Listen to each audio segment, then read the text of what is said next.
To set the stage, again, we're talking about China's innovation. Is it really innovation or imitation? I would like to actually address you, Nishna, and please share your view. You've been on the ground for 16 years. What have you seen happen in the past 16 years? Where is the secret to China's technological domination in 2021? I'm sure my view is just one of the views in the whole ecosystem with all these specialists here. I think my view is that it is not either or. Every country in the world, and including China, it's imitation and innovation. When I say imitation, means it's okay to improve an existing idea, which is what China was used to doing when it was all about made in China. And also innovation, where real innovation is being explored, where it's absolutely new, real problem or solution being discovered, right? So I'll give you a quick example. Just today, I saw Coca-Cola in China has partnered with one of the largest electronics brand, and they have, it's called Joyoung, Joyoung. Joyoung. So Coca-Cola has actually done an imitation, in my view, with Joyoung, actually copied Philips air fryer. So it's exactly like Philips air fryer, but branded as entirely Coca-Cola, if you Google it. It's not rocket science, but yet it is creating talkability and branding and sales for Coca-Cola and Joyoung. So that's an example of imitation, which is fine in some respect if it's improving or renewing your experience as a user. And China has been very good at that. And the second, when we call it real innovation, something new totally, I think the top of mind example for all of us here in the crowd is ByteDance. Founded in 2012, technological company, which was all about leveraging artificial intelligence, to automate news aggregator in the beginning, and then moving on to create TikTok and Douyin short videos. So I think that's the quick snap bit from my side. And my last bit on innovation is that China or no China, innovation is all about solving a problem, in my view. Establishing successful ideas to create new value. So China has been doing very well for the last 2 decades on made in China, and for the last 5 to 6 years, there's a big push top down from the government on design in China. So I think we can probably get into more details on design in China in the next few minutes. Absolutely. I think that was absolutely gorgeous. And indeed, China's environment has changed so much so that the way we innovate has also evolved, right? Let's say 15, 20 years ago, there were not so many ecosystems.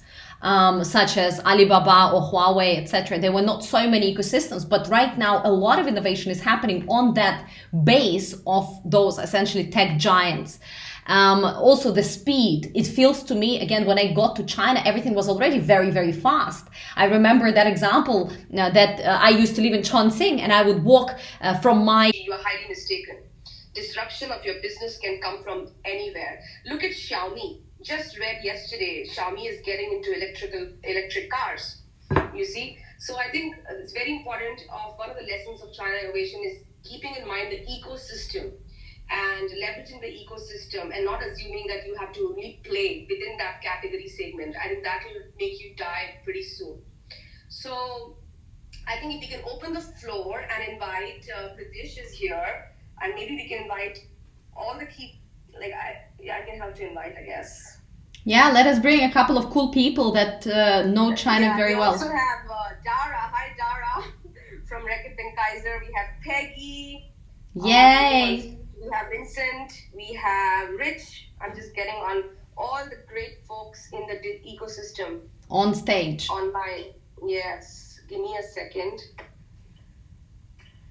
Hey Ashley, hey Nishta, yay! Hello Peggy, phenomenal to see you. How are you today? It's going to be an amazing session. I'm so excited to hear about all the innovations that literally happen every day. Every day, there's a new Can I request Pritish and Cal and Rich to raise their hands so that we can actually get them? Yeah, I'm gonna try to bring them on. Yeah. Okay, and also Rich Robinson. Hey, Rich. If everybody could help ping people into the room, if you're new to Clubhouse, the way that you do that is the bottom of your screen, there's a plus sign.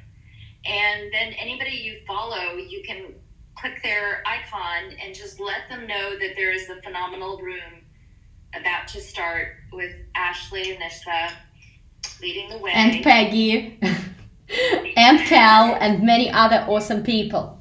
While we are pinging people onto the room, I think, Peggy, you got on stage first, and I would absolutely love you to share some of your favorite stories of China innovation. You've been on the ground in mainland for a couple of years now, and you've definitely seen it transform. So what is your take on the innovation, the way it actually is shaped in the mainland China market?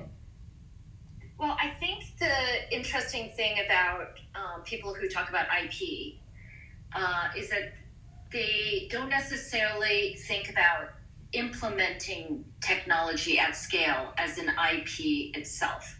And because I've taught mayors across China, over 1,000 people so far, how to build eco-cities, one of the things that I think about is not just what is a cool technology that can potentially solve a problem, but what is something that can be commercially used today at China scale. And China scale is a completely different phenomena than any other country.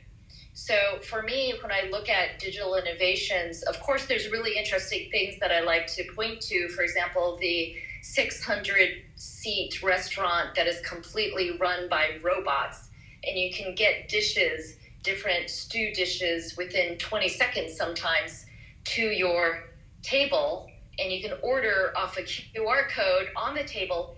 But what really makes a difference is things like being able to use your phone for all modes of transportation within a city.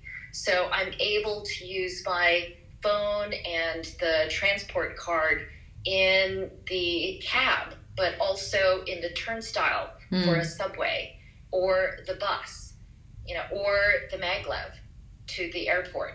And this type of systematic, holistic, integrated services is what makes a city an efficient city or not efficient city, a livable city or a not convenient city. And so these are the things that, when people normally are doing technology innovation, they're not necessarily thinking all the way through about how is this technology then going to be integrated into the entire urban, fabric of 29 million people. I think it's about 29 million people if you add in migrants here in Shanghai. Right. So that's what I'm going to point out.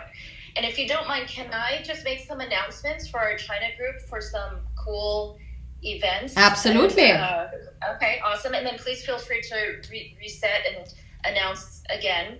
So for those of you who are interested in learning more about how mainland China works in a way that is straight from the, I hate to say horse's mouth because I guess that's calling myself a horse, but if you're interested in learning from people who are actually living and working in China or with China, and not just being, having your perceptions shaped by outside media.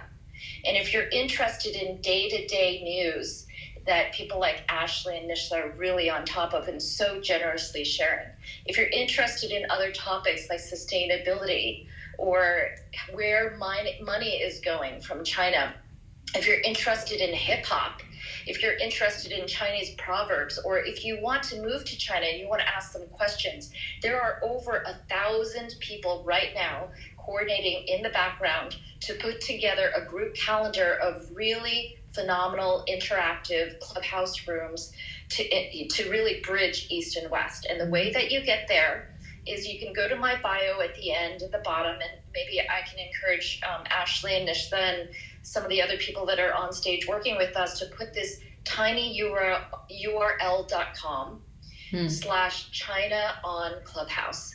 So tinyurl.com /China on Clubhouse. And you will get the URLs to go straight into the rooms. You will be able to know when Kevin Liu is being interviewed by me in 13 hours.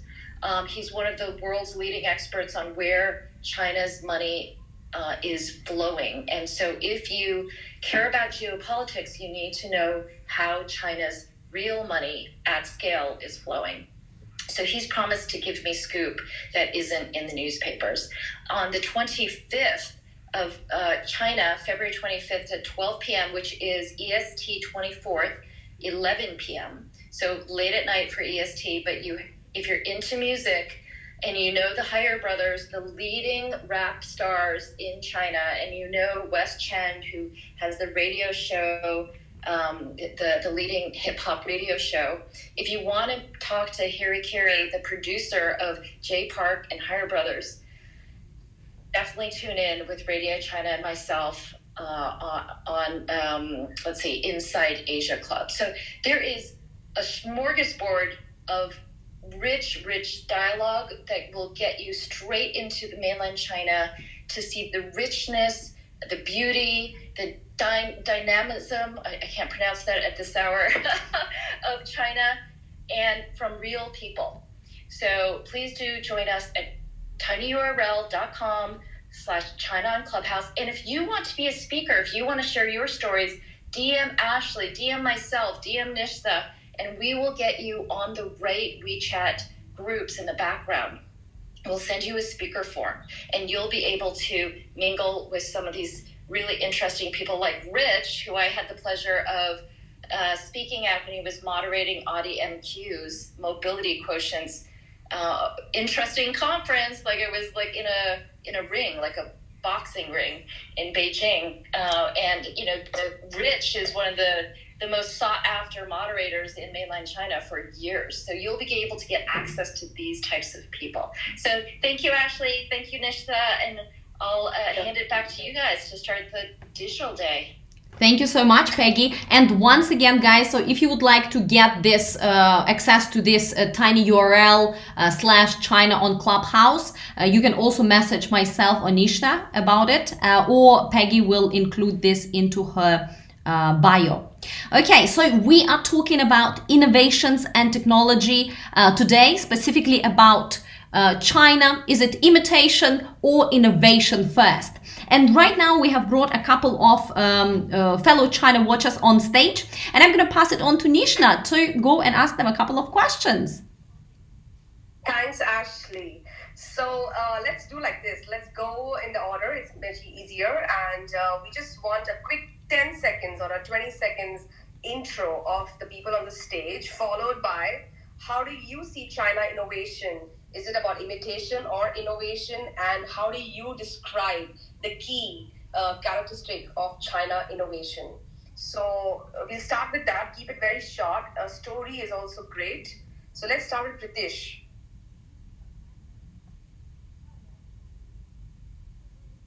So just a quick intro. I've been in Hong Kong for 10 years. I'm presently in innovation. Previously, I used to be a part of an angel fund. Before that, venture builder with the Airbnb WeWork guys, and then a few other things. And I've done my own food tech startup. So I will start with the absolute obvious with China. I think the biggest two innovations that I have seen is one, the super app, which I don't think anybody other than Grab has been able to replicate, which came out of China. And the tech ecosystem, I think China is the first country of the region which has actually defined what a tech ecosystem is. I don't think anybody else has been able to do that. These are innovations, but actually came from the imitations that China did from the Messenger, the QQ, or the other ecosystems, the PayPal, and so on and so forth. I can compare this to an ecosystem like India, where I can see that every region goes through first an imitation and then develops it based on their, ecosystem and turns it into an innovation, which is a super app and the tech ecosystem.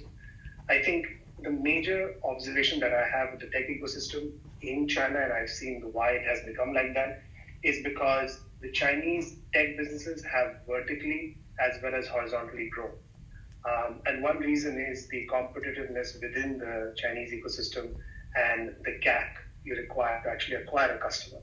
And when you acquire the customer, you want that customer to stay with you.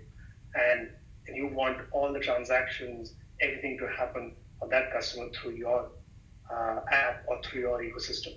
So I think that has led to the actual ecosystem development within China and the super app strategy. So those are my two observations of imitation turning into innovation. Thank you so much, Pritish. A very good angle. The journey of innovation, it can be and is absolutely okay from imitation to innovation, right? Like you were talking about that. Innovation is also about improving something existing. It doesn't have to be totally inventive. Let's hear from Cal. Thank you so much, Cal, for joining. It's been amazing to bump into you. No. Listen, I may not be able to stay for long, but Peggy pigged me, so I thought, what an interesting title. Like, this is my passion. Like China, innovation, tech, entrepreneurship. All the words are hooks for me. So my experience in China is from a few years ago, and from very deep experience and a lot of restructuring experience and a lot of innovation and we invested heavily. I was with Best Buy Corporation and Best Buy still has operations in China, mostly the global sourcing operations, and there was a sense that towards the 2010s going to 2015, a lot of the retailers that came into China as foreign investors actually exited China. A number of them did, or they sold their joint venture arms to the Chinese partners, and part of that was there are lots of narratives and political context, etc. But the thing that took us, and this is the real story. I mean, like the thing that took us to China was the story of China, right? And it was a story of innovation that came from China to the US in the form of amazing entrepreneurs. So it's the entrepreneurs that were working inside Best Buy that were of Chinese origin that had the passion to drive our entire kind of gate China. And we followed them into China all the way. And it was a business decision at the time that we decided to shut the Best Buy stores and focus on the five-star business, which is a local Chinese business, innovating for Chinese consumers faster than we could with our U.S. orthodoxy. So one of the things that I now see, and I'm getting involved with a couple of private equity firms that have cross-border deals in China, and there's a strong interest also with the new U.S. administration in place, and the choice that the Brits have made to work more globally than around Europe, that there's huge amounts of energy. And I think Peggy mentioned that there'll be lots more informative conversations with the China club rooms around how the money is going to flow into China or out of China in different ways. And I urge people to go to those places to find out actually what's going on, factually. But I see, from my perspective, anecdotally, huge amounts of money going into China, not looking for copying, but looking for innovation. And innovation around high-tech technology. I see it going into also the consumer innovation, because what China's teaching the rest of the world around consumer technology is how to deal with immense amounts of short-term scale. So, for example, how to put a single day immense sales, online, offline events that just people haven't done that in the I mean, Black Friday, which is a big deal in the US, is like a big deal for people in the US, but Alibaba runs single days, which are like, you guys have the numbers better than me, 10 times, 20 times more sales sometimes, right? So there's huge amounts to learn. But at that, I'll just leave it at that. And if you don't mind, I'll come back later if you guys are still going and open ad. But I just came in because you guys were like, you guys are the best people out there. Like these topics are the best. And Nishta, you're an amazing facilitator. Thanks, Cal. Really nice to have you, and we learn so much from you. So please drop by anytime. Thank you again. Hey, Rich, nice to see you here. Do you want to share your quick intro and your view under 2 minutes on imitation and innovation in China? Thank you. Indeed. Thank you so much. Great to be in the clubhouse. Represent. My name is Rich Robinson. 24 years in China. China is in my heart and in my blood. mostly because of the pollution. Thank you. Good night. 10 minutes. Rich. Yes. Yes. Not allowed to say that. No. Did everybody understand that was a joke? Yeah, it was a joke. I was laughing. My microphone was muted. The pollution is much better these days. So I, during my 2.5 decades in China, I've been part of 9 startups, and I teach entrepreneurship and innovation at Tsinghua and Beida, and also Alibaba University, and I just love the art of the start. So I've been in China since the beginning of the dot-com because there's just male manfa. There's no other way around it. You have to. It's more of a stage of market than any inherent limitation. It was, B2B, B2C, and C2C, copy to China. Now it's CFC, not chlorofluorocarbons, copy from China.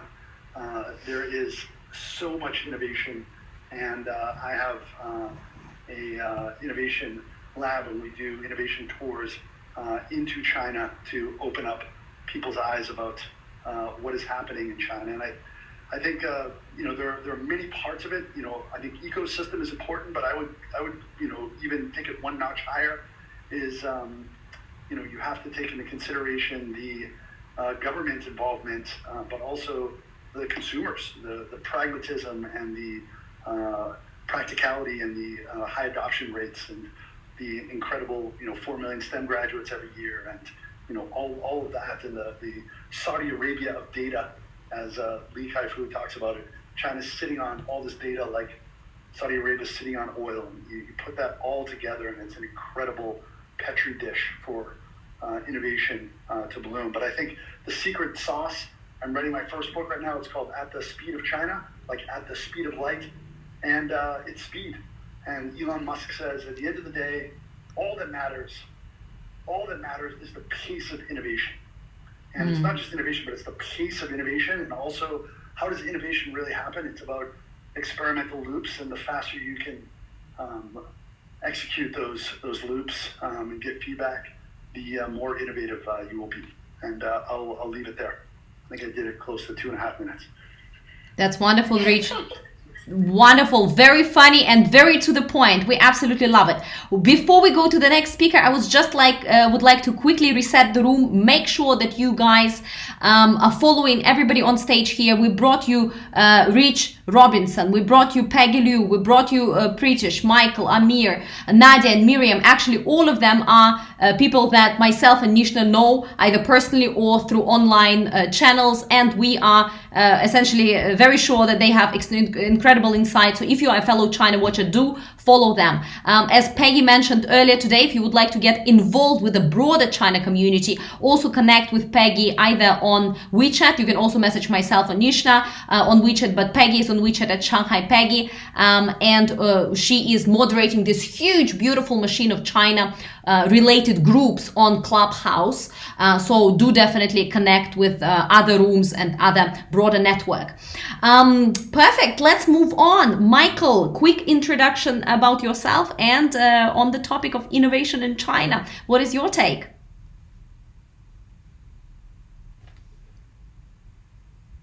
And Michael, do you need help unmuting yourself? Yeah. There we go. Thank you. Welcome on Clubhouse. Well, just a little slow with the finger. It's still early where I am in New York. Good morning, good afternoon, good evening, everyone. My name is Michael Zakor. I run a company called 5 New Digital.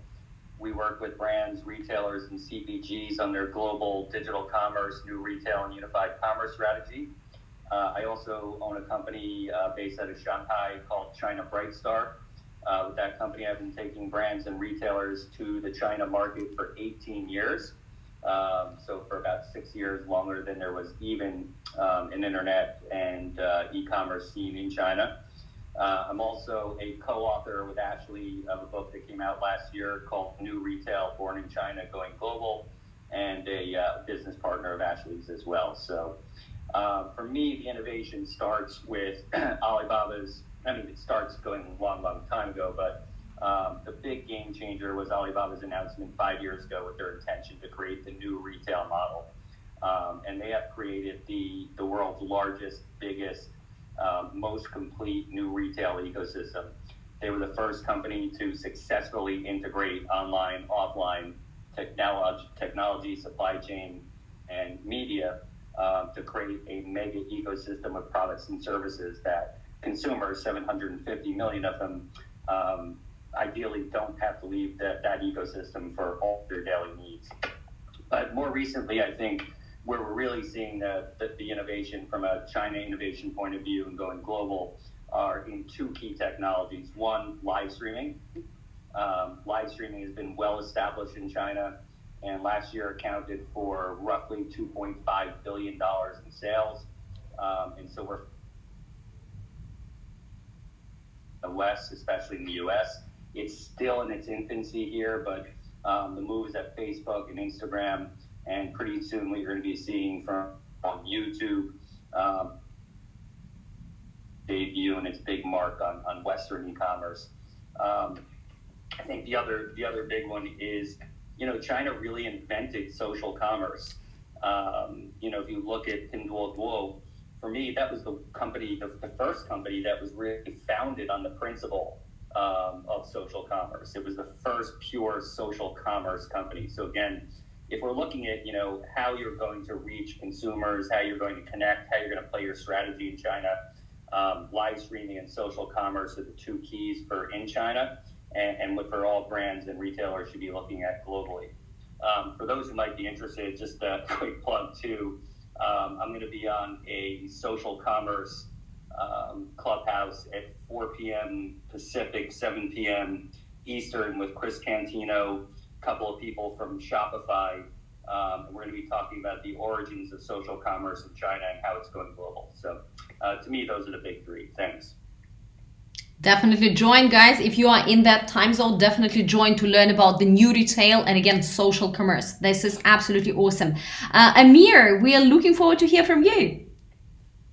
Well, in the last 20 years, I've been working in China, living most of the time in China, and all about tech innovation. Part of it is the focus on digital and content too. When we talk about innovation, we tend to generalize too much, imitation versus innovation. As what I witnessed in the last 20 years is China's evolving into different kind of innovations. And the situation today, this from my point of view, when I compare Israeli innovation and Chinese innovation, it's not the same. It's complementary in some ways. Most of the Chinese innovation, even in digital, is more like either incremental or business model oriented or localization, which means the regulations take sometimes gives you limitations, sometimes give you a huge opportunity, and the whole access to data opens and closes opportunities. And you need to adopt innovation to the reality of the system. Sometimes it's the legal, the regulations, the culture, the geography. So these kind of innovations are amazing in China. And again, it's the one about localization innovation, incremental innovation, and business model innovations. And it's actually a reaction to the different ecosystem.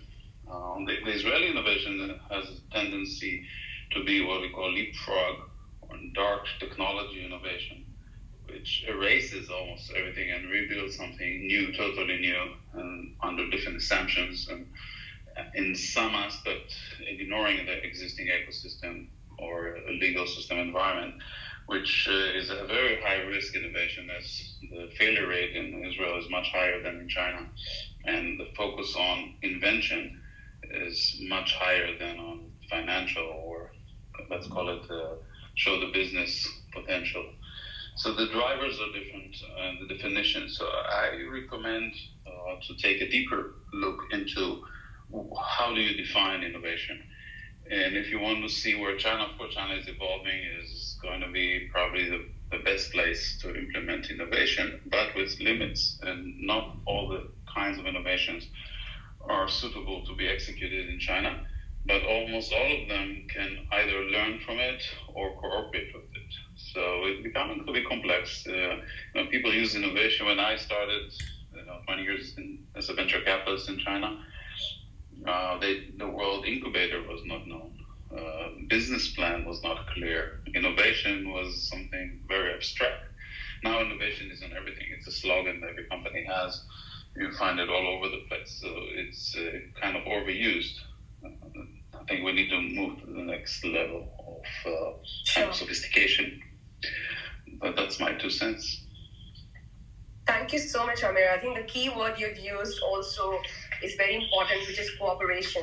Just as we started this session, we were discussing about the importance and the unique aspect of ecosystem in China. So cooperation, partnerships, leveraging the ecosystem is a special feature which really defines innovation. So moving on, let's hear from Nadia. Very quick, short, under 2 minutes intro, and what's your take on imitation or innovation and the journey? Hi guys, thank you so much for inviting me to the stage, and Ashley, hello again after having been in touch with you some time ago for our perennials interview when I was VP for probably the first UK brand who have launched into the subscription marketing business. Briefly about me, I'm the digital marketing lead who has launched New Look Fashion onto the Chinese markets quite a bit of years ago. I've been handling revenues for them of over 1 billion a year. So very proud to be on the Chinese market when it was first starting. It was doing really well for New Look.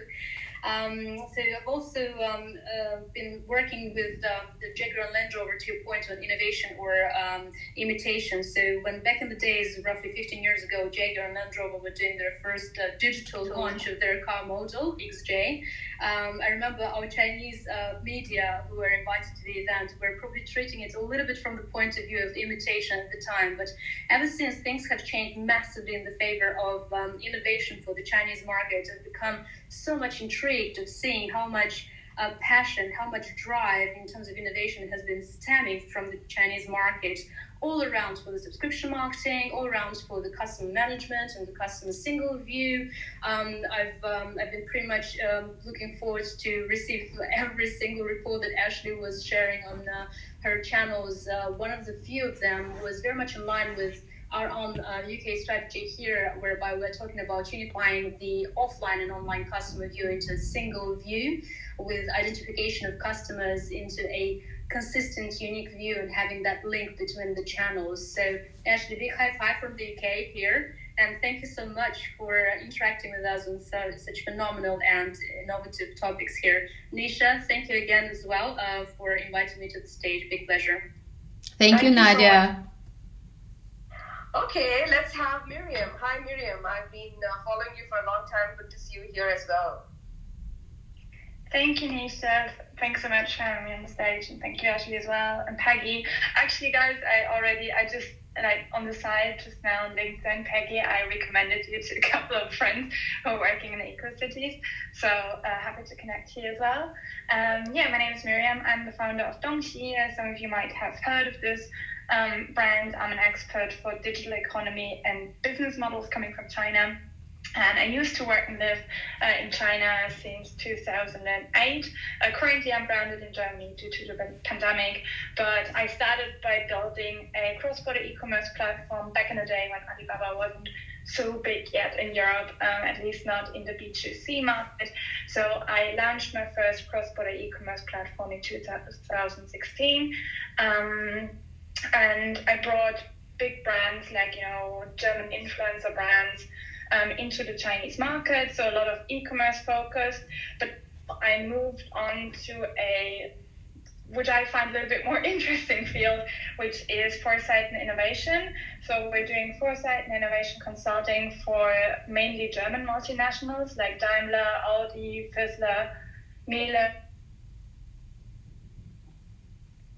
And I think this is also the reason why today's topic tech and entrepreneurship touches me so much, because I think my take on the topic is that I'm trying to take on the challenge to pull out the strategic learnings of China's innovation ecosystem and put them into a more understandable, more snackable context, so that people who don't have so many touch points with China, and people who are maybe a little bit hesitant because of the language and because of the different culture, to also enable them to learn from China. And this is what I'm mainly doing now with many, many different formats. So I work with executives who are developing digital strategies for international markets, not necessarily for the Chinese market, but always being based on learnings from China, as Amian just said as well.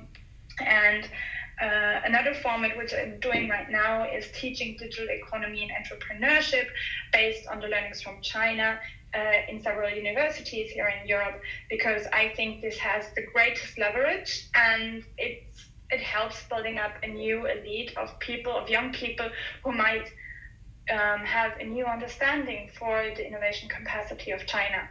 And just one last sentence. I think that entrepreneurship is a huge part of innovation capacity, and this is what I don't see enough of in Europe right now. Young people are too afraid to start their own business, and I think we need to start from there. This is one of the biggest learnings that I made in China. Wow, that was a very good point as well. I think that's going to lead into our second part of this conversation right after Kate on what is driving innovation in China. What are the different aspects, whether it's the entrepreneurs, whether it is the mindset, whether it is the ways of doing stuff. So let's hear from Kate first, under 2 minutes, and then let's get on and we'll reset the room as well. Thanks, Michelle. I'm Kate Baxter, and I'm based in London. I'm from New York. I have spent a lot of time in China, and we'll explain that in a little bit. But I think the key point that I wanted to share was just about how innovation is only possible if communication is happening, and that it's really important that we have an awareness of differences that allow us to work together rather than to keep us apart. And so I now run a media company. I think media has been used to propagandize and militarize communications between countries, especially U.S. and China and other places, to create conflict. And I think it has the power to do the opposite as well. And that on the business side and on the innovation side, that those things can be led without kind of general public being more accepting of collaboration and less bigotry across our nations.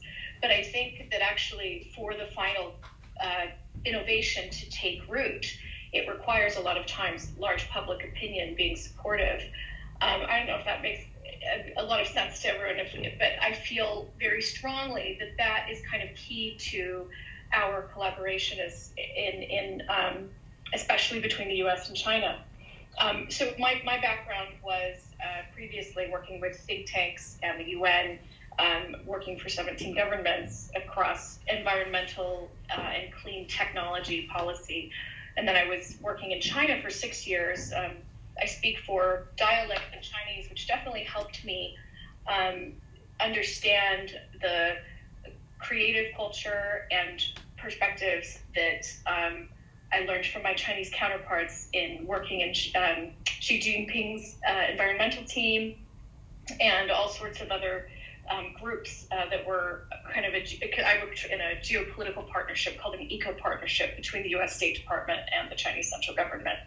And we implemented technologies from universities from the U.S. mainly across China on a provincial scale to test how to clean the water, clean the air, and all sorts of other things. We mainly were successful in ridding mercury from the main bodies of water that were all coming through Qinghai. But at the point that we were kind of bringing over these technologies from the U.S., what we realized was that the IP situation was actually kind of key to ensuring that communication collaboration could happen.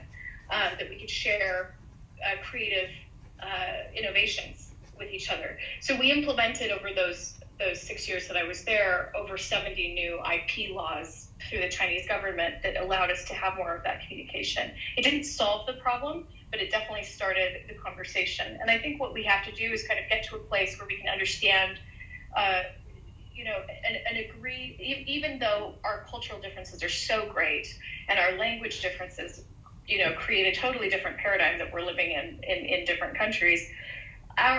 It's so important that we find a common ground kind of rules that we follow that show respect, that we agree are a way to show respect to each other. And I think that has been increased largely. But I think that the best way to continue increasing that is through media. So we work with organizations to create entertainment that shares kind of opportunities and information for better collaboration and peaceful groups everywhere. This is beautiful, Kate. Love to connect. Yeah, absolutely. Gorgeous story and very meaningful message as well. And this is, I think, what Peggy and Nishna, myself, and many other China watchers are also creating here, on Clubhouse. Just having a place, a center of gravity where you can go and you can talk about China and the world, and essentially share positive personal stories about doing business, about, as you said, implementing some of those green initiatives in China, about collaboration between the US government and Chinese provincial government, about IPs, etc. Because here on Clubhouse, conversation is the content, right? It is this dialogue. It is really sharing. It is really talking. And as you said, it is providing in many ways additional information to the mainstream media, because they very often just show one side of the picture. Wonderful. Let me very quickly reset the room. Today we're talking about digital China, and specifically we focus on innovation and technology. We are talking about imitation or innovation. Where is China right now? And I would like to urge all of us, we have over 120 people right now in the room. I would like to ask all of the China watchers that are right now listening to us to actually follow people on stage. We have phenomenal moderators here. Nishna has been in mainland China for the past 16 years. She is working with big corporates, leading them on this transformational journey, how to make big corporates act and think like smaller, more nimble enterprises. Peggy here is the center of gravity of everything China related on Clubhouse. Definitely follow her on Clubhouse and connect with her on WeChat as well if you would like to be a member of some of the China Clubhouse groups on WeChat. She is at Shanghai Peggy on WeChat. We have Pritish, we have Rich, we have Michael, we have Amir, Nadia, Miriam, and Kate, all China watchers and China experts in their own area, in their own right. So I do encourage all of you to follow them, not just follow them with a bell, because only if you click the bell, every time they speak, you will actually receive a notification if you are on the app. And right now we are going to move into the second part of this discussion, where we are actually going to be building on each other's conversation. So it's not just going one by one and presenting our stuff of the story, but let's have a conversation, let's have a dialogue. And Nishna, off to you. Yeah, thanks, Ashley. So the second half, I think we got a lot of inspirations on how everybody who have got on-ground experience in China sharing their views on imitation versus innovation. And I think one takeaway which British started, but it's been a common thread across all folks, is it's not either or. It's a partnership between imitation and innovation. It's a journey, right? So moving on, the second part is all about, let's hear and discuss what is driving this innovation. What are the key features? What is driving? So I'll kickstart with an example. We hope that everybody, even the new speakers who want to join the stage, share executional, real story-based examples. Let's avoid theory, right? So what is driving innovation? I'll start off with number one, people, entrepreneurs, right? So for example, there has been this whole discussion about pioneers in the China innovation versus the hidden underdogs in the China innovation. And one example which came to my mind is Zhou Shunfei, Zhouqunfei, Zhou Shunfei. She is the, if I'm not wrong, the first and the number one female billionaire in the world, self-made billionaire, coming from a rural, poverty-stricken family, and she is behind the company which is called Touchscreen Lens, based in Shenzhen. And all of you who are on Clubhouse are using iPhone right now, including iPhone and most of the screens. The glass you see on the phone is powered by this touchscreen lens company. And she is the CEO and the founder. And I think that is a great example of actual true innovation coming out of China, gone global, the hidden underdog. Very R&D driven company, and that's an example. So I'll hand over to anybody on the stage who wants to go next to share a real example and illustrate what is driving this innovation in China. Who wants to go next? You can just unmute and go ahead. Real example. I think if I may just offer points to your question, Nisha, what's driving the innovation in China? I think one fundamental difference between Chinese innovation and those we find, for example, in the US is the driving force. In the US, I think it's very much research, R&D led innovation. So research breakthroughs from MIT and from all the top universities. But I think in China, the innovation is very much driven by demand because China has such a wide spectrum of customers, basically consumers, from the ultra rich to the very poor, and in large numbers. So any target segment, any vertical, there's enough demand to drive, to create, if not unicorn, but at least several successful businesses. So when you look at the famous examples, like Pinduoduo and the Little Red Book, just as people thought the e-commerce segment is as crowded as possible as they can be. You have and more recently the Perfect Diary. So all these new retail business models are very much driven by the demand of specific segments of the consumer population for specific verticals of products. So I think that's one of the factors driving, at least for my field, which is internet businesses and thanks. consumers. Thanks. Sure. Thanks, JD. I think you have inspired us to go deeper into the R&D aspect. So I started off by talking about people, the entrepreneur spirit, and building something, creating something, being nimble. The second point you mentioned, and we can go deeper by any other speaker, is about R&D. So the question for the next person who wants to come and share the view is, what is so special about the R&D setup and the R&D space where China is able to create those new products and services at speed? Is it different from anywhere else in the West?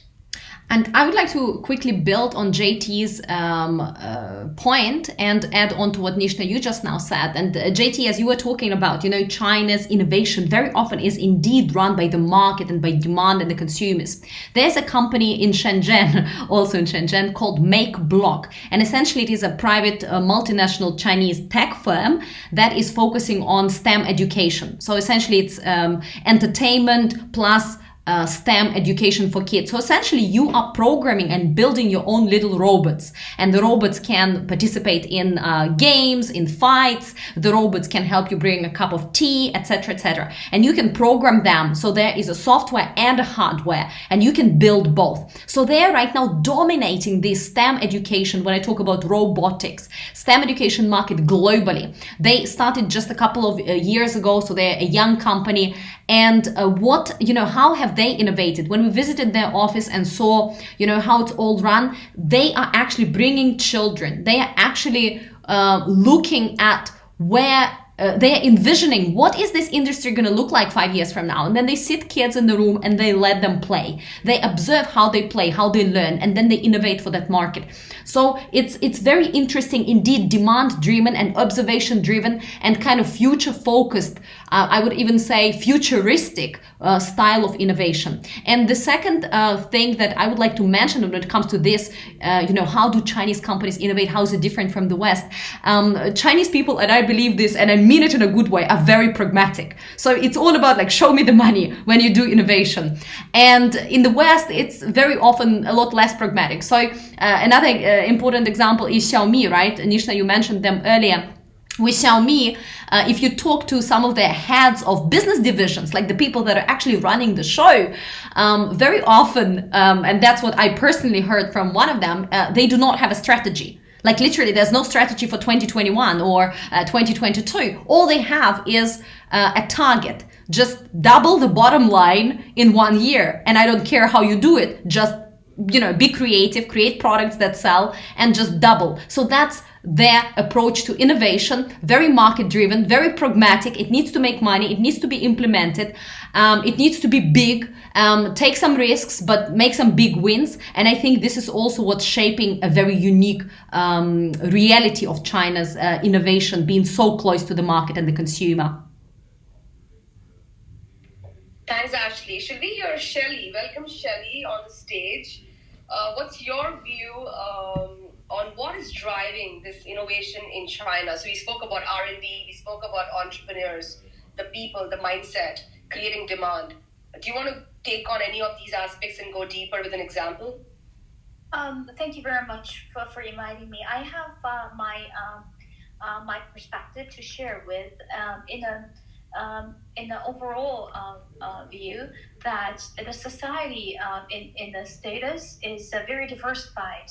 So you have although the gap, the wealth gap is deep, but there's layers of people looking forward the opportunity to upgrading their status, financial, education, knowledge, happiness. So you have layers of people are driven by the success story, and it's all inclusive. So the success story, it really encouraged people from different layers to moving upward. So people are driven. The driven mindset is setting up one of the framework for people to working hard. Plus, Chinese people always working really hard. So, for example, I'm working on the fund industry. They are quick learning and learning lots of technologies and knowledges and market practice. From a mutual fund perspective, I'm in the mutual fund business. It's an industry started in 1998. The first fund law is announced that year. This year, there's only 2 companies working on the mutual fund space. It's pretty much very retail driven. But after a few years, we see the dramatic change in terms of investor structure, in terms of investability of investment universe, in terms of way of investment procedure. They learn a lot from a global other market, including the US market the most, and the European market. So my personal experience, I'm working in a fast-growing company started in 2004. Because it's a heavily regulated market, they start the industry in the number 47.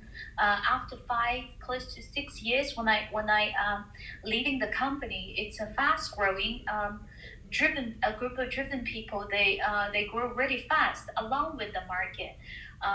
The first year I was there is 18 billion, 32, 56, 78, 100.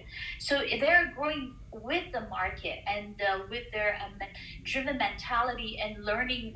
The craving for learning. So the group of people with their driven mentality, learners mentality, so they can grow really fast.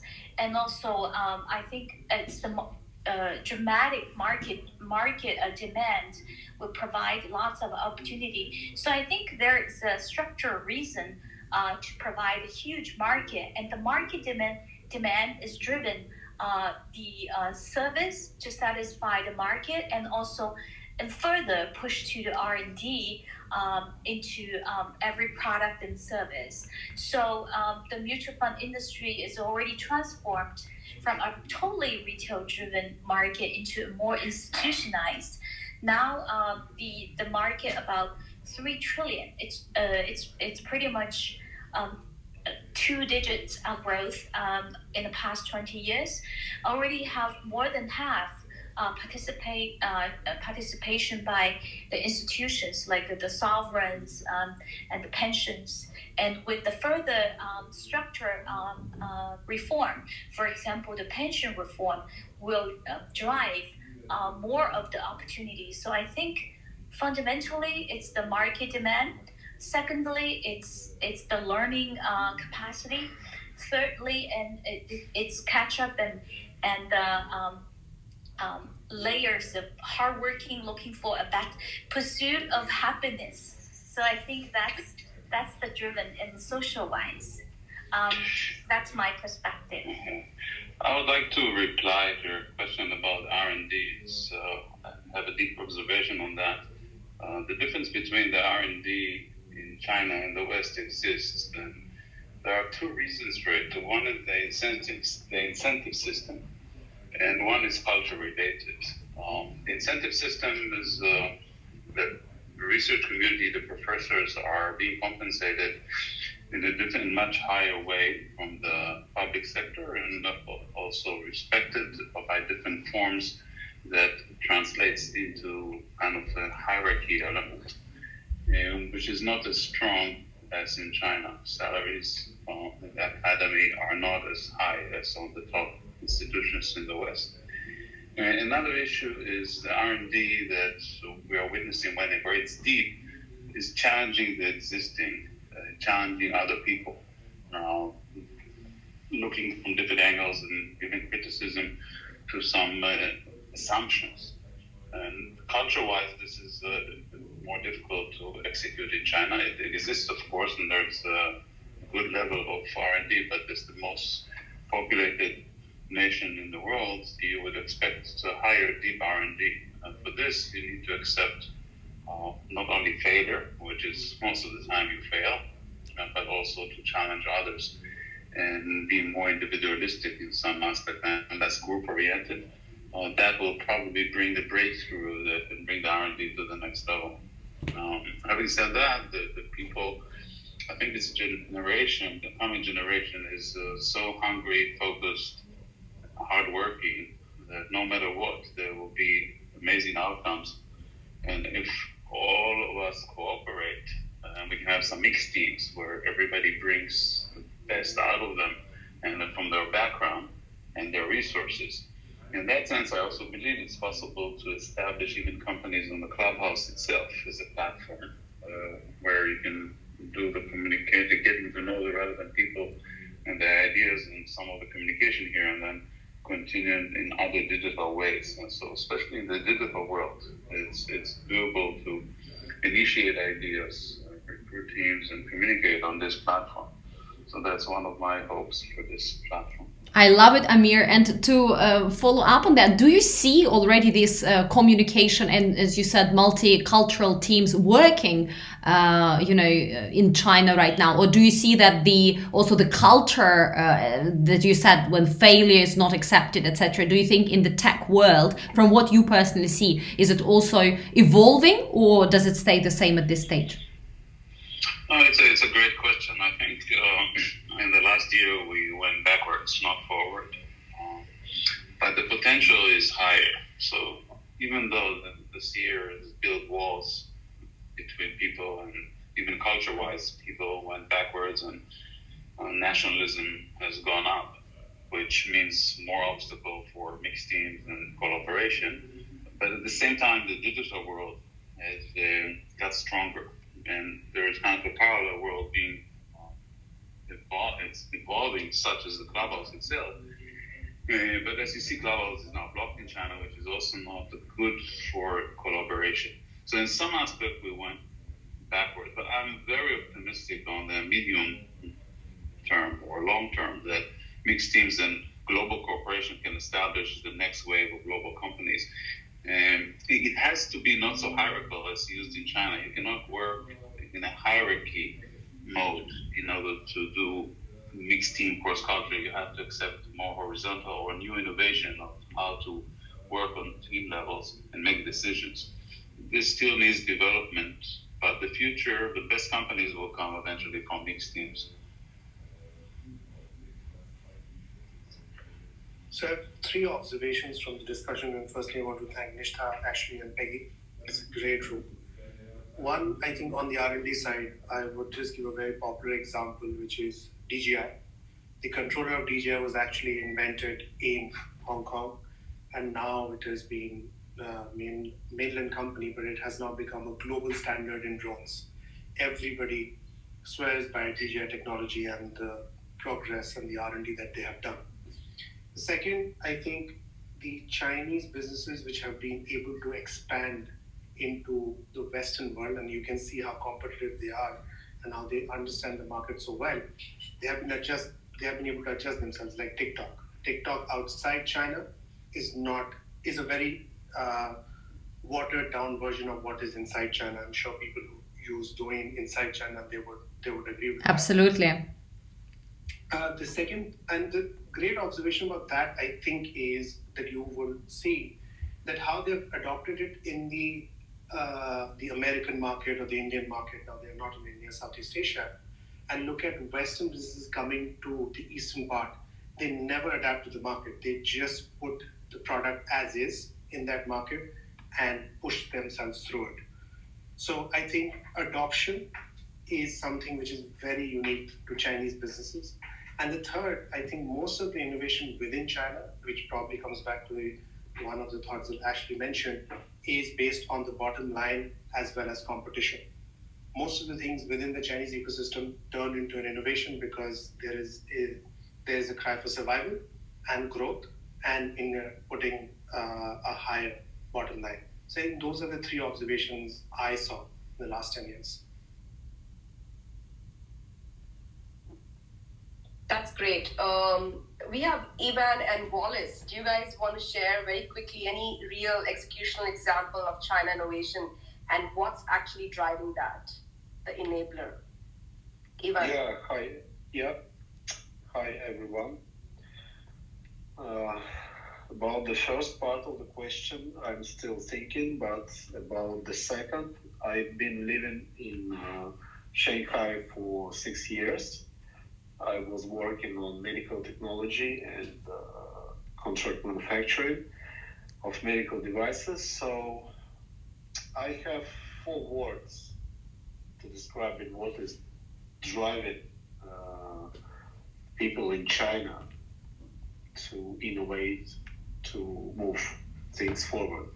First is competition, dedication, patience, and commitment. These pretty 4 understandable words, it's my opinion. Competition, dedication, patience, and commitment. Thank you.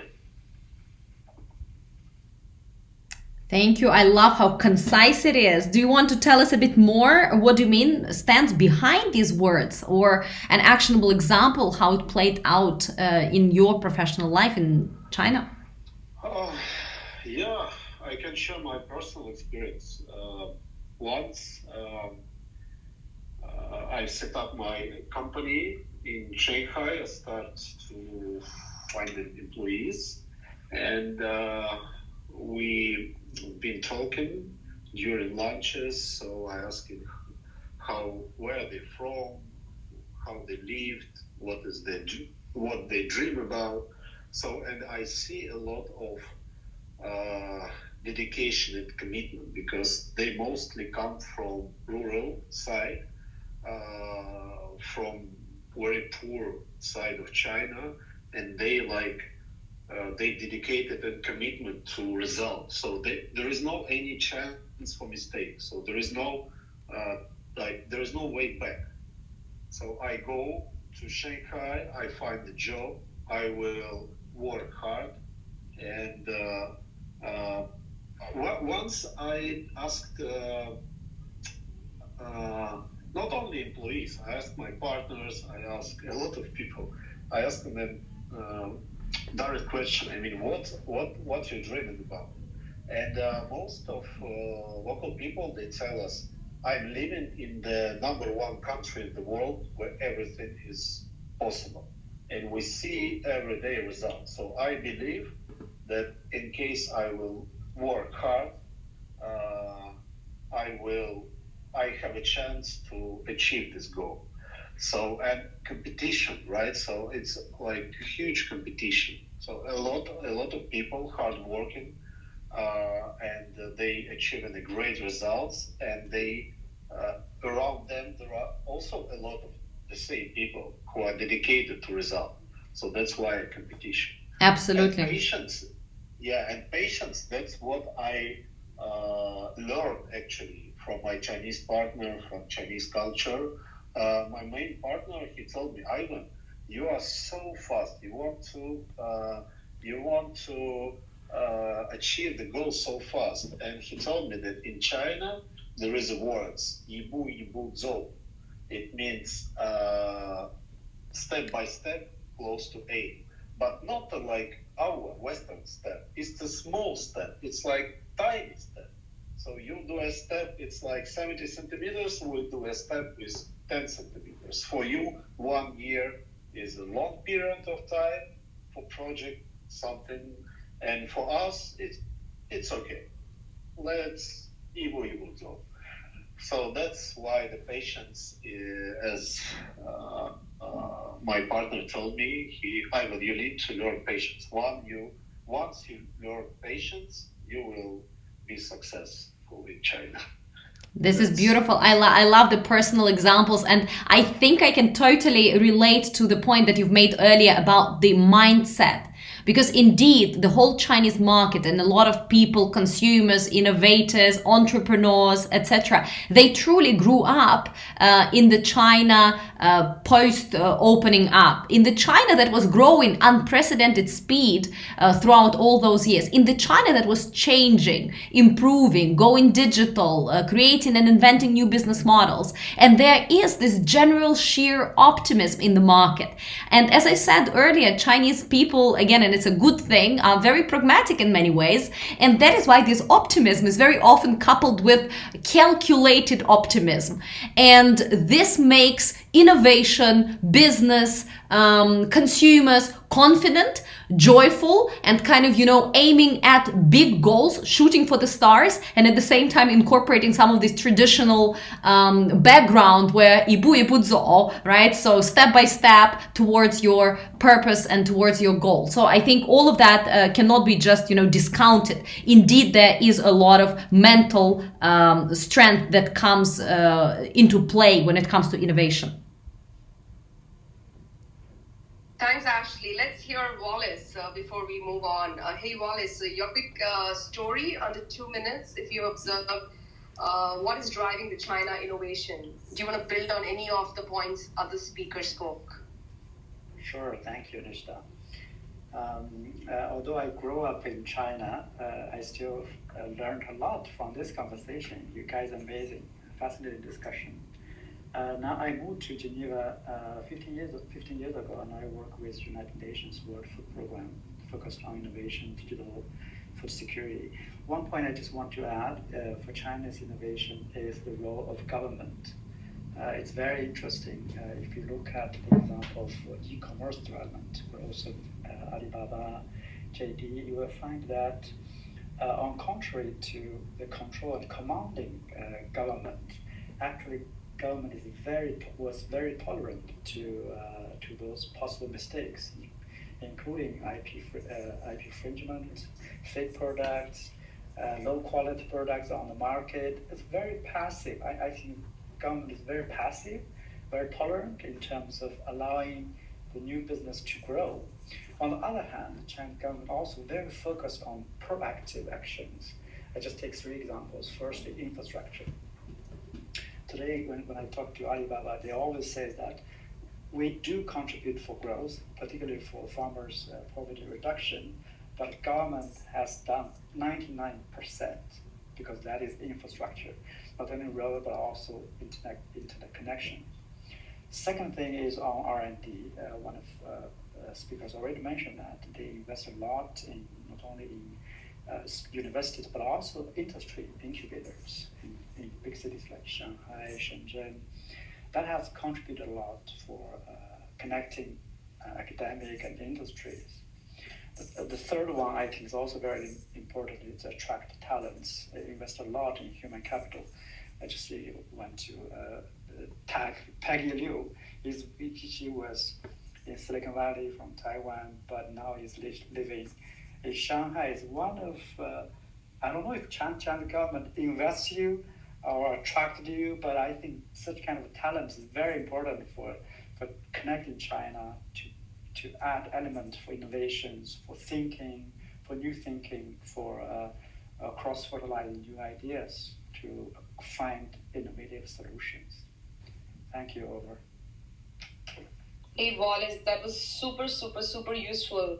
Obviously, you have such immense learnings from the ground and obviously involved with United Nations. That gives you a good perspective. Just one thought which came to my mind. Wanted to ask you actually on the point of human capital. So we started this conversation by talking about people, that how that entrepreneurship spirit and the driven spirit and the culture and the hunger is driving a lot of this innovation, human capital. What do you think in the context of the pandemic or the context of the last 1 year? Do you guys foresee, any of you on the stage, including Wallace or others, do you foresee that there is a reverse brain drain happening to drive more of this innovation tech taking the country forward? Or do you see some other trend on the human capital side, the entrepreneurship side? Are people coming back to China who are locally working here, or do you see any other trend?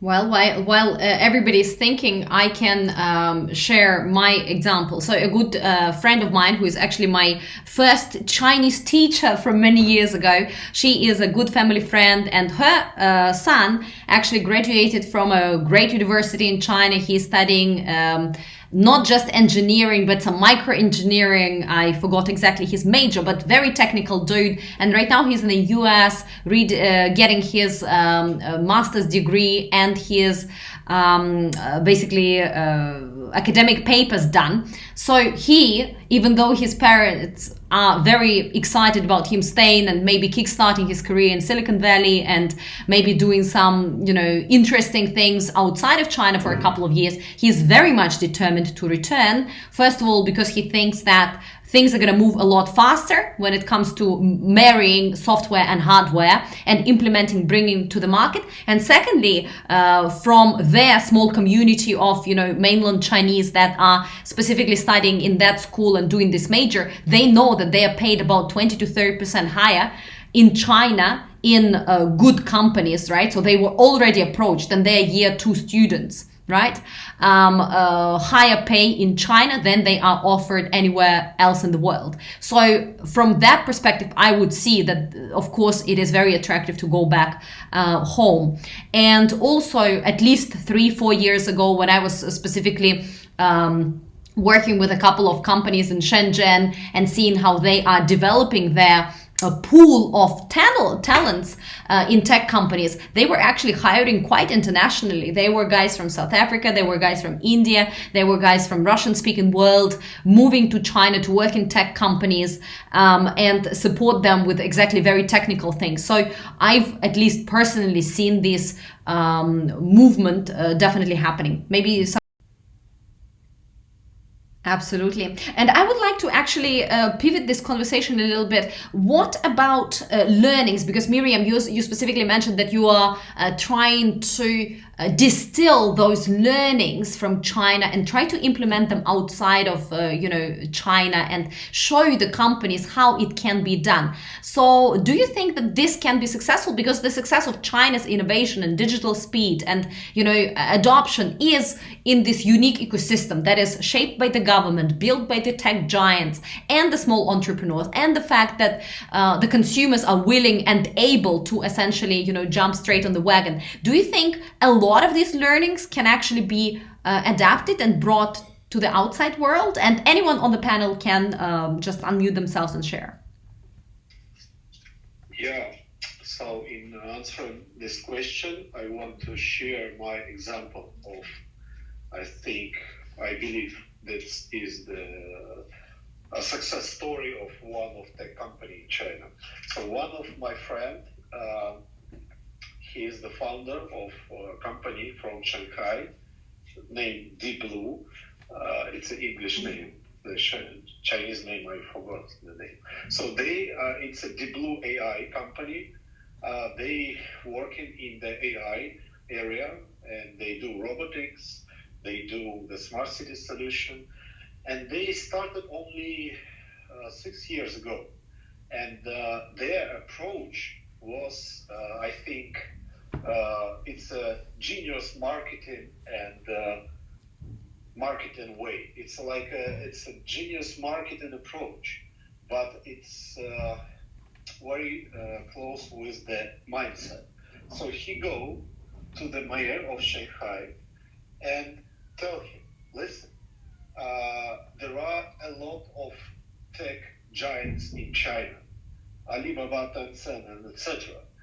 But there is no any tech giant from Shanghai. All of these companies, they are not Shanghainese. Like we, Shanghai, should have our own tech giant in some particular area. And I offer you that my company will become the company natural born in Shanghai and become the Chinese leading AI company in particular area. Of course, it was Guanxi was involved, so he's not like a regular man from the street. His father is ex-army general and etc. But it doesn't matter. So how he approached the government, how he push this pain button of Shanghai doesn't have any tech giant, and it works. So now it's a large company, 4,000 employees, 3 factories. This summer goes IPO. So for me, it's a success story, no matter for Guanxi and etc. Thank you, Ivan. That's indeed a success story. And I think you've touched on a very interesting point that indeed China's government setup at this stage is indeed put the way that all these provinces and cities, they're competing against each other. First of all, they have very strict KPIs, and sometimes it can be distracting and destructive, but very often these KPIs are also set in order to move the big framework forward.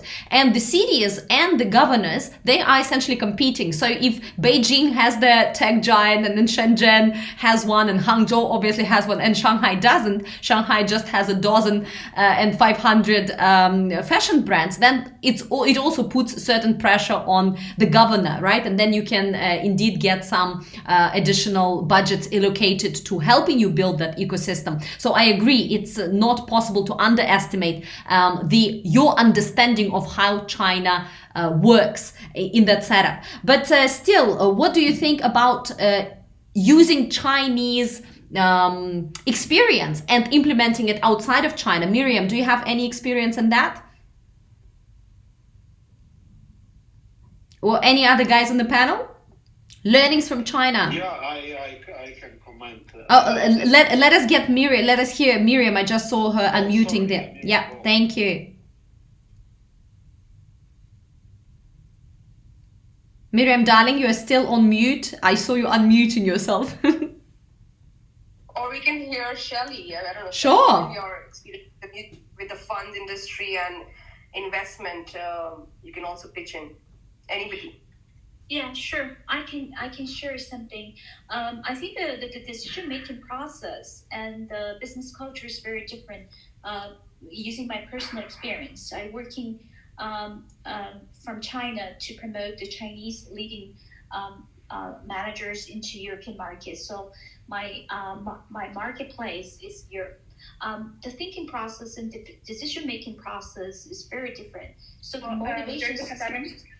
So the motivation system is very different. So the Chinese way of thinking or making decision is very result driven.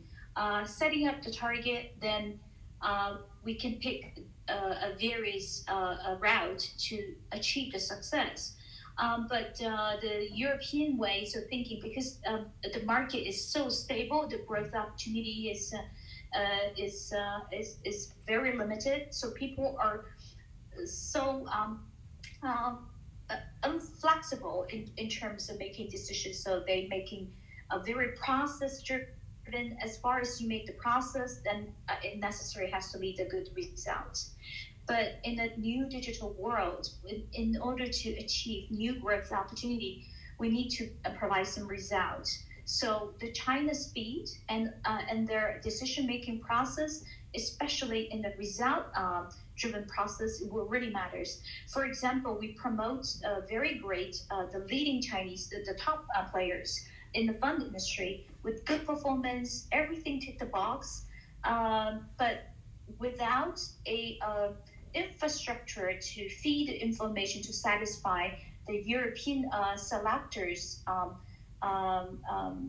reviewing process, we find a huge gap for them to make quick decision to capture the opportunities. So this is something I think maybe in the existing very stable, sophisticated industry, we have to think about. All these process we think to put up in the first place in maybe 30 years ago, 40 years ago, the infrastructure of technology is totally changed.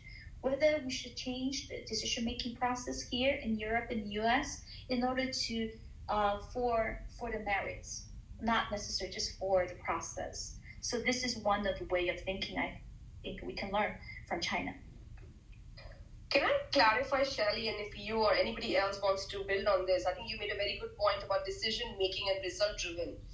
From your experience working with different countries, do you see that this decision-making approach driving innovation, what's unique about it? Is it about the speed of decision-making or making? Is it more about team decision-making? What's actually the layers behind this decision-making approach, which is driving the speed of? Okay, I think the speed is the final result. Whenever the Chinese making, we focus on very core, top prioritized items. However, in the European decision-making process, you cannot missing anyone, even the marginal, less important, less likely case situation. So that will prevent you to speed up when the urgent situation coming up. Just like this pandemic control process, I think a different country using, you cannot satisfy every least important decision-making points. That's the first thing. And second, I think the military type of execution organizational structure from China, as far as we reduce the layers, it will be very quick to take execution. So for European, you have to have very parallel committee. You have to go through all the committee in order to provide a consensus. Sometimes the important decision in every disruptive area is not, you cannot please everybody in a consensus way. So this is my case. I have a lot of personal experience of frustration in dealing the project. When we give it to China, they provide feedback 1 week, 2 weeks. Here in Europe, in order to make appointment with every group, it takes us a few quarters. So there's just this align with the speed. But another good or bad thing about China is they work endless long hour, and everybody seems to love the long hours. Seems they love the work is their life. Thank you, Shelley. That's an interesting perspective. I can tell you from my team in China, believe me, they don't like long hours. It is just the fact that they feel that if everybody works 996, then, if I don't work that hard, then I'm going to be behind. So it is not for the love, it is out of necessity, but definitely there is unprecedented I would say work ethics when it comes to really getting results. And if it wasn't, we very often talk about China's miracle, technological miracle, economic miracle. But if it wasn't for the immense focus on work and getting results and this kind of work ethics that Chinese people in general have, this culture behind it, I think this miracle wouldn't have been possible. So I absolutely agree with you that this is a great determinant as well. Here we have Eli with us. And Eli, do you have a question or do you want to add on to this conversation? Welcome on stage. Yeah, I would probably, thank you for creating such a great group. I would probably add up, I guess. I cannot probably bring any kind of personal experience in terms of learning from China, even though I learned a lot when I was living there. But if we're talking about a little bit like bigger scale, I would say China was one of the first countries, if not the first, who created such an ecosystem as, for example, WeChat, right? So if originally QQ was just a messenger, WeChat, as we, or at least most of us know, it's a super mega app in which you can do almost anything necessary for your even private life, I would say, up until like paying the bills and stuff. And in terms of learning, even though I'm not living in Russia for quite a while already, but I'm still keeping my hand on the pulse of technology there and stuff, I would say there is such an organization. It's actually the biggest bank in Russia called Sberbank. And they're now implementing a very similar system from at least what I hear from my peers in Russia. They're kind of trying to become not just a banking app, but this unique and huge unified ecosystems for all of your needs up until the point it can become a messenger and stuff. So as far as I know, they were in close collaboration with Chinese in terms of how to bring this technology. So I guess they learned a lot from it. Absolutely. So, and talking about Russia, there are other companies, for example, Yandex, the biggest search engine, the company that also runs, taxis, that has their own currency, that has their own MCN and works with bloggers, etc. So it's one of the biggest, I guess, when it comes to the Russian-speaking world. They are learning tons of things from China. They are learning about I do not know how to run entertainment for kids on subscriptions from China. They are learning how to integrate or rate some of their services from China. And this is, I believe, a beautiful example of how learnings from China can work in the local market, but you need to marry them with local circumstances.